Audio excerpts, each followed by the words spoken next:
Welcome to Tribeca, home of the Tribeca Film Festival in Lower Manhattan. I'm Bill Newcott, film critic for the Saturday Evening Post, and here's our podcast, Movies for the Rest of Us.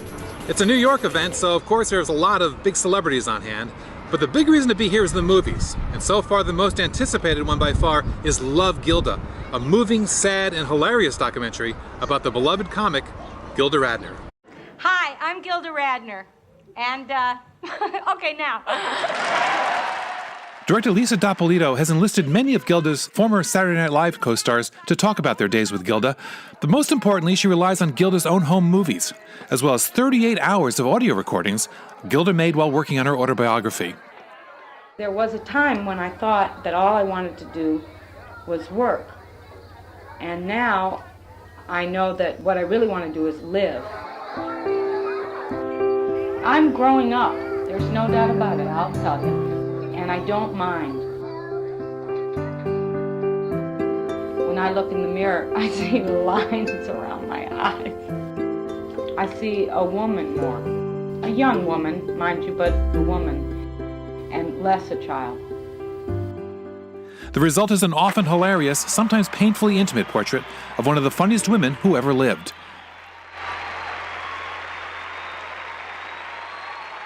New York is home to some of the world's most striking architecture, and an immortal architect is at the heart of Ellen Burstyn's new movie, The House of Tomorrow. People say to me, I wonder what it'd be like to be on a spaceship. You don't really realize you all live aboard a beautiful little spaceship called Earth. A pair of young friends are at the heart of The House of Tomorrow, but the entire film is infused with the warm presence of Oscar winner Ellen Burstyn. Welcome to the future. It's my Nana. She plays a woman who is an acolyte of the famed architect and philosopher Buckminster Fuller. She calls him Bucky, and she lives in a dome house designed by him, a place she operates as a museum and as a shrine to the late genius. That old lady's like your overlord.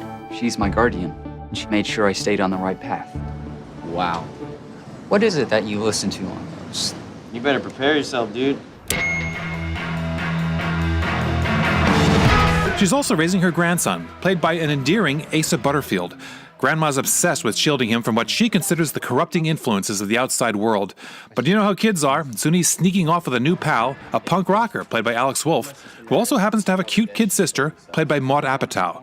Nick Offerman co-stars as the friend's father, who's got his own reasons for protecting his boy from the world at large. The House of Tomorrow is a heartfelt story of friendship, family, and the importance of legacies. Also, if you watch closely, you'll spot a film snippet of a young Ellen Burstyn with the real-life Bucky Fuller. What are you guys doing? Please don't tell Dad. We're playing a gag. A gig. Right.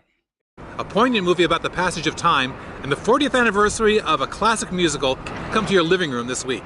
Here are my home video quick hits.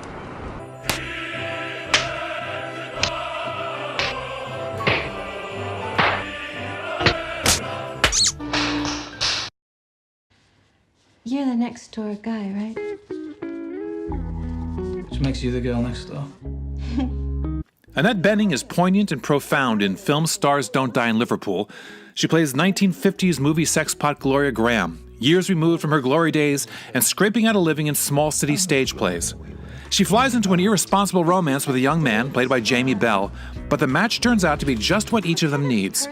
Green, an Oscar winner who is all but forgotten today, could get no higher compliment than to be played with such tender reflection by one of the screen's most versatile artists. Has anyone ever told you look like Lauren Bacall when you smoke? Humphrey Bogart. Oh. I didn't like it then either. Captain, you do know Chief Yellow Hawk. The Army wants to be certain that the Chief gets home to Montana safely without incident. Writer-director Scott Cooper's sweeping western Hostiles is more of a meditation than an action movie. Christian Bale stars as a troubled U.S. cavalry officer charged with escorting his sworn enemy, a defeated and dying Indian chief, played by Wes Studi, from New Mexico to Montana.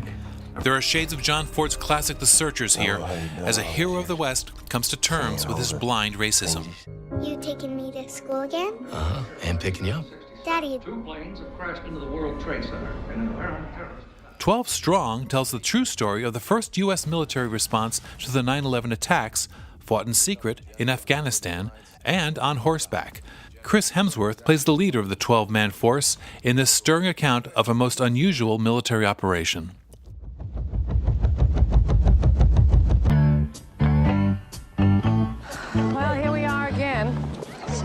Adele. Hey, so what'd you do all summer, Danny, huh? What'd you do this summer, Sandy? Oh, I spent most of it at the beach. Sandy! Danny? Now, I don't know about you, but I refuse to believe it's been 40 years since the movie version of Grease came to the big screen.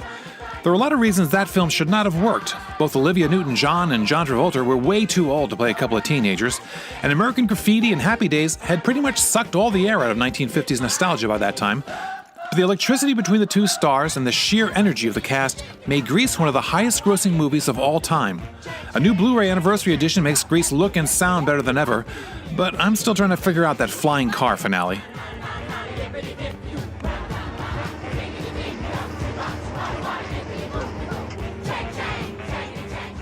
Well, that's our podcast. For more in the movies, go to SaturdayEveningPost.com/movies. And for all my reviews, interviews, and videos, come to my website, moviesfortherestofus.com. For the Saturday Evening Post, from the Tribeca Film Festival, I'm Bill Newcott.